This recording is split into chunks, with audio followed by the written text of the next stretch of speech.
আমেরিকার president Donald ট্রাম্পের চোখ রাঙানিকে অগ্রাহ্য করে রাশিয়ার থেকে তেল কেনা জারি রেখেছে ভারত, যার মাশুল হিসেবে ভারতীয় পণ্যের ওপর 2 দফায় মোট 50% শুল্ক চাপিয়েছে ট্রাম্প প্রশাসন। এর মধ্যে আবার চীনে এসসিও সামিটে চীন এবং রাশিয়ান প্রেসিডেন্ট শি জিনপিং এবং ভ্লাদিমির পুতিনের সঙ্গে মোদির ঘনিষ্ঠতার বিষয়টি মোটেও ভালোভাবে নেয়নি ওয়াশিংটন। আর এই পরিস্থিতিতে এবার ভারতের সম্পর্কে ভবিষ্যৎবাণী করে বসলেন ট্রাম্প প্রশাসনের বাণিজ্য সচিব হাওয়ার্ড লুটনিক। ভারতীয় পণ্যের ওপরে 50% শুল্ক চাপানোর পর রাশিয়া থেকে তেল কেনা বন্ধ করেনি ভারত। ভারতের এই অনমনীয় মনোভাব নিয়ে আমেরিকার বাণিজ্য সচিব লুটনিকের মন্তব্য, বড়জোর 2 মাস, এরপর ভারতকে ক্ষমা চাইতেই হবে। এখানেই শেষ নয়। লুটনিক আরও বলেছেন, আমেরিকার সঙ্গে বাণিজ্য চুক্তি করতে ভারত আলোচনার টেবিলে আসতেই হবে। আমেরিকার বাণিজ্য সচিব হাওয়ার্ড লুটনিক ভবিষ্যৎবাণী করেছেন যে ভারত তাদের বর্তমান কঠোর অবস্থান সত্ত্বেও অবশেষে শুল্কের বিষয়ে মার্কিন চাপের কাছে নতি স্বীকার করবে। রাশিয়ার সঙ্গে ভারতের ক্রমবর্ধমান তেল বাণিজ্য সম্পর্কে বলতে গিয়ে ট্রাম্পের সহযোগে যুক্তি দিয়েছিলেন যে নয়াদিল্লি দীর্ঘকাল ওয়াশিংটনকে অমান্য করার সামর্থ্য রাখে না। লুটনিক বলেছেন যে ভারত যদি অবস্থান বদল না করে তাহলে আমেরিকা রপ্তানির ওপরে 50% উচ্চ শুল্ক আরোপের সম্মুখীন হতে পারে। ওয়াশিংটনের সঙ্গে কানাডার পূর্ববর্তী শুল্ক বিরোধিতার সঙ্গে তুলনা করে লুটনিক বলেন যে প্রতিশোধমূলক পদক্ষেপগুলি কেবল ছোট অর্থনীতির ক্ষতি করে। লুটনিক বলেন, বড় ক্লায়েন্টের সঙ্গে লড়তে সবসময় ভালো লাগে, কিন্তু শেষ পর্যন্ত ব্যবসা শেষ কথা বলে, আর সেটা হলো আমেরিকার সঙ্গে বাণিজ্য চুক্তি। লুটনিক আরও বলেন যে 1 বা 2 মাসের মধ্যে ভারত সম্ভবত আলোচনার টেবিলে ফিরে আসবে। তাই আমার মনে হয়, 1 বা 2 মাসের মধ্যে আমার মনে হয় ভারত আলোচনার টেবিলে বসবে এবং তারা বলবে যে তারা দুঃখিত, তারা ডোনাল্ড ট্রাম্পের সঙ্গে একটি চুক্তি করার চেষ্টা করবে এবং ডোনাল্ড ট্রাম্পের ডেস্কে থাকবেন মোদি। প্রেসিডেন্ট ট্রাম্প মোদির সঙ্গে কিভাবে আচরণ করতে চান সেটা আমরা তার উপরই ছেড়ে দিচ্ছি। এজন্যই তো তিনি প্রেসিডেন্ট। ভারতকে তীব্র সতর্ক করে তিনি আমেরিকার 50% শুল্ক থেকে বাঁচতে 3টি শর্ত রেখেছেন। তিনি সতর্ক করে দিয়েছেন যে ভারতকে আমেরিকার সঙ্গে জোট বাঁধতে হবে অথবা ব্রিক্সের মাধ্যমে রাশিয়া এবং চীনের সঙ্গে সম্পর্ক গভীর করতে হবে। লুটনিক বলেছেন যে ভারত তাদের বাজার খুলতে চায় না, রাশিয়ার তেল কেনা বন্ধ করা হোক আর ব্রিক্সের অংশ হওয়া বন্ধ করো।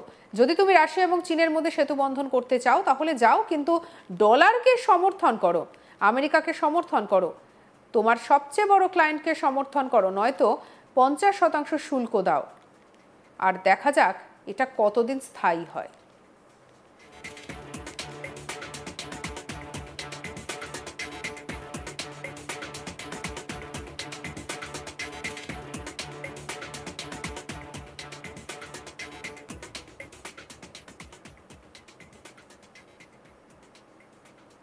আমেরিকার অর্থনৈতিক আধিপত্যের ওপর জোর দিয়ে লুটনিক বলেন, আমরা বিশ্বের ভোক্তা, এটা আমাদের 30 ট্রিলিয়ন আমেরিকান ডলারের অর্থনীতি, অবশেষে গ্রাহকই সর্বদা সঠিক। প্রসঙ্গত মনে হচ্ছে ভারত এবং রাশিয়াকে সবথেকে গভীর এবং অন্ধকারতম চীনের কাছে হারিয়ে ফেলেছি, এদের একসঙ্গে পথ চলা সমৃদ্ধ হোক। ট্রুথ সোশ্যালে এই বার্তাই দিয়েছিলেন আমেরিকার প্রেসিডেন্ট ডোনাল্ড ট্রাম্প।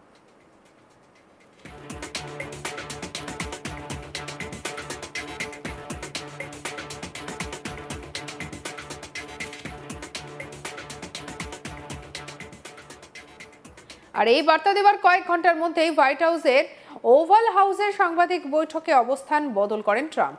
ভারতের প্রধানমন্ত্রী নরেন্দ্র মোদী দারুণ বলে উল্লেখ করেছেন। মোদীর সঙ্গে তার ব্যক্তিগত সম্পর্কের কথা মনে করিয়ে দিয়ে ট্রাম্প বলেন, আমি নিজে তো মোদীর সঙ্গে সবসময় বন্ধুত্ব রাখবো।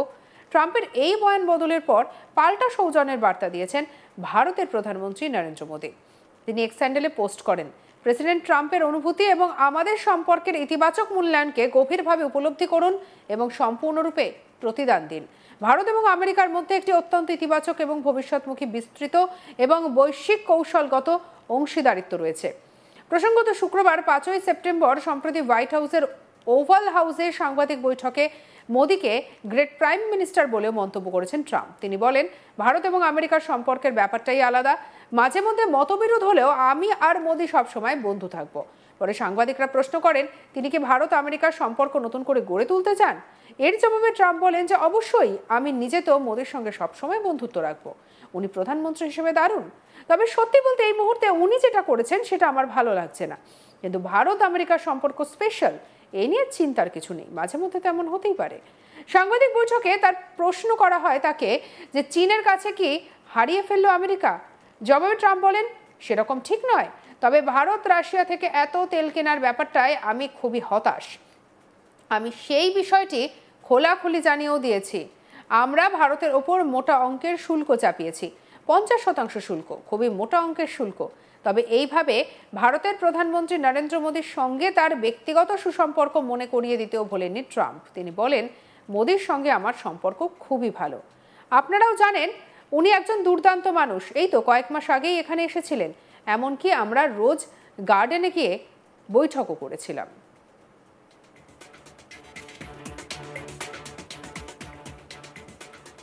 কি বলেছিলেন ট্রাম্প শুনবো।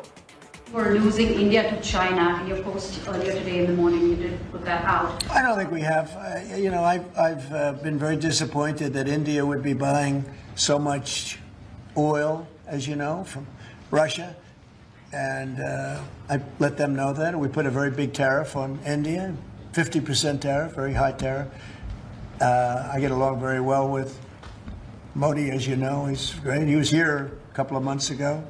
In fact, we went to the Rose Garden and the grass was so soaking wet. It was such a terrible place to have a news conference. I said, well, let's use a beautiful white stone emblematic of the White House, okay? And it's been very well received. But we had a news conference on the grass. It was my last news conference I had on the grass because everybody sunk in. You probably sunk in. Every reporter out there, they ruined their shoes. We made that change. It's been a really well-received change. Yeah, please, go ahead. And are you ready to reset relations with India at this point? I always will. I'll always be friends with Modi. He's great. Prime Minister, he's great. I'll always be friends, but I just don't like what he's doing at this particular moment. But India and the United States have a special relationship. There's nothing to worry about. We just have moments on occasion. How are trade talks going with India and with other countries that you haven't reached a trade deal with, Secretary of State? They're going great. Other countries are doing great. We're doing great with all of them. We're upset with the European Union because of what's happening with not just Google, but with all of our big companies. They just, hit them with these unbelievable fines, $17 billion and $14 billion. And they use that money to run Europe. It's almost become like common. It's almost become a yearly occurrence, like it's a tax. সঙ্গে রাখুন আজ তাক বাংলাকে অন্যান্য খবরের জন্য subscribe করতে ভুলবেন না।